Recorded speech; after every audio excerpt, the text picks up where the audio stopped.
So as children, when we're young, like we play make believe.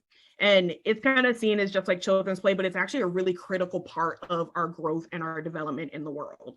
Through our imagination, we start to explore who we are and how the world works. And we begin to try on new roles and see how they fit. Like you can picture a child dressing up in their mother's clothes or taking care of a doll or some things that come to mind. But at some point we just stop playing because we grow up, whatever that means. Diane Dayton is a leader in the psychodrama field, and she says that play can actually be used as an antidote to trauma. And I believe that wholeheartedly. As actors, we're already very familiar with the concept of like stepping into certain roles. And so psychodrama takes that and brings it into the therapeutic space so that it can be used for healing.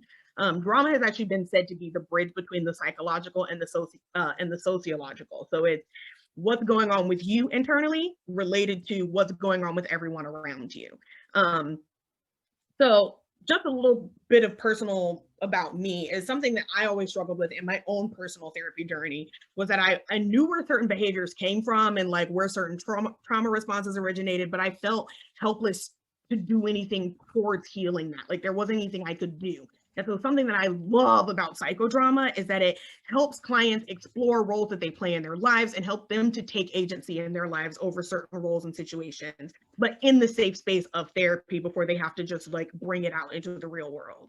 A lot of frustration that people have in their lives, a lot of things that people go to therapy for, they don't know that this is what it is, but this is what it is that they're either stuck in a role that no longer serves them, or they need to utilize a different role in their lives, but they're unsure how to embody it. And just when I'm talking about roles, is I literally mean like roles that I play in my life. I'm a daughter, I'm a therapist, I'm an actor, I'm a chef, I'm a roommate. But sometimes we get stuck in roles, like you'll have somebody who's stuck in the role of a victim, and so they continue to seek out abusive relationships.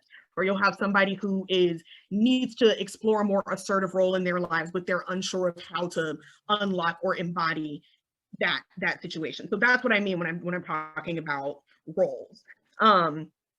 So we call it a surplus reality is what we use in psychodrama, so that people have the opportunity to explore both various roles and moments that have happened, historical and imagined. And usually people are often to gain access to some of their more subconscious turmoil. A lot of people sometimes are living through the lens of their past trauma. So in helping them reenact what that situation was and correct it, then they get to step outside of that and view their world outside of the role of that trauma. And so generally it's just using play to help somebody embody roles or ideas that weren't safe before, and to really just like understand the idea that our roles are not static. We're not static. Everything is impermanent. It can move, it can change, you can grow, you can heal.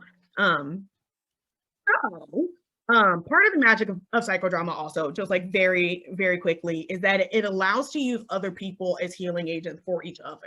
That's something that has always been missing, I think. We're doing a lot of work to decolonize the world of psychology, but a lot of things that's troubling for people in more traditional psychotherapy methods, something that's troubling for people of the marginalized community, which is really the global majority. So why are we marginalized? But that's on a whole other topic.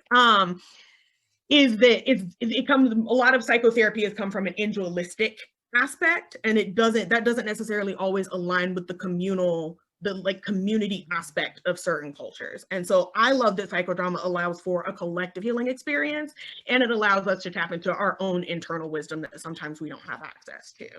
So that was a lot of mumbo jumbo for me.